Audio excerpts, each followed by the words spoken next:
सुप्रभात पिला माने केमती अछ भल अछ तो। अच्छा पिला माने तुम मान को घरे रहिले भल लगुची ना स्कूल को आसिला भल लगुची।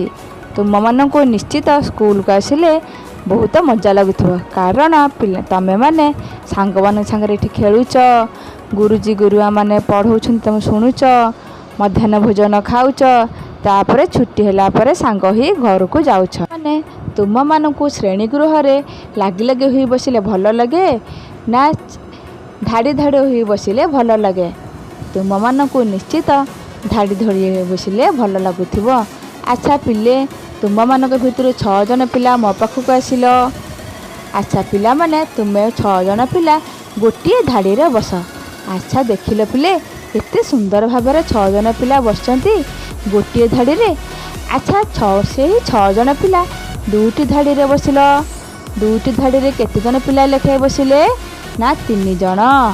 अच्छा से ही 6 जन पिला 3टी धाड़ी रे बसिल। 3टी धाड़ी रे केते जन पिला बसिबे ना 2 जन। अच्छा से ही 6 जन पिला 6टी धाड़ी रे बसिल। 6टी धाड़ी रे बसिले केते जन पिला लेखाए बसिबे ना जने लेखाए पिला। अच्छा पिला माने एहा को आमे आ गोटे उपाय लिखि परिबा। गोटे धाड़ी रे 6 जन पिला लेखाए बसिले 6 समान 1 गुणन 6। से ही 6 जन पिला दुईटी धाड़ी रे 3 जन लेखाए पिला बसिले 6 समान 2 गुणन 3। से ही 6 जन पिला 3टी धाड़ी रे 2 जन लेखाए पिला बसिले 6 समान 3 गुणन 2। से ही 6 जन पिला 6टी धाड़ी रे केते जन पिला लेखाए बसचंती देखछ ना जने लेखाए 6 समान 6 गुणन 1। तेणु पिला माने आमे 6 रो 1 2 3 6 एगुड़िक है गुण नियक। अच्छा पिला माने गुण नियक तो बुझी पारल। गुणितक गुणितक माने कौन 6 रे आम गुणन सब बाहर करवा। अच्छा पिला माने तुम तो 6 को बणिका जानिच।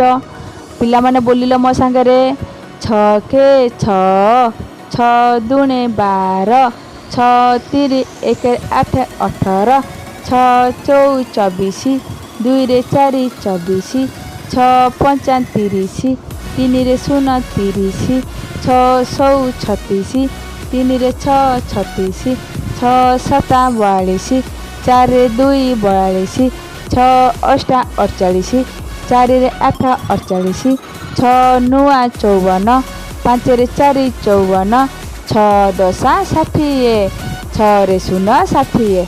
अच्छा पिला माने 6 रो गुण नियुक्त जानी थिलो। एबे गुणितक माने कहिलो कौन कौन हबो 6 रो गुणितक 6 के 6 जेमती गुणन सब बाहर कले 6 दूणे 12 सही भली सब तो गुणितक गुडा कहिलो 6 12 18 24 30 36 42 48 54 60 एगुड़िक है 6 रो गुणितक।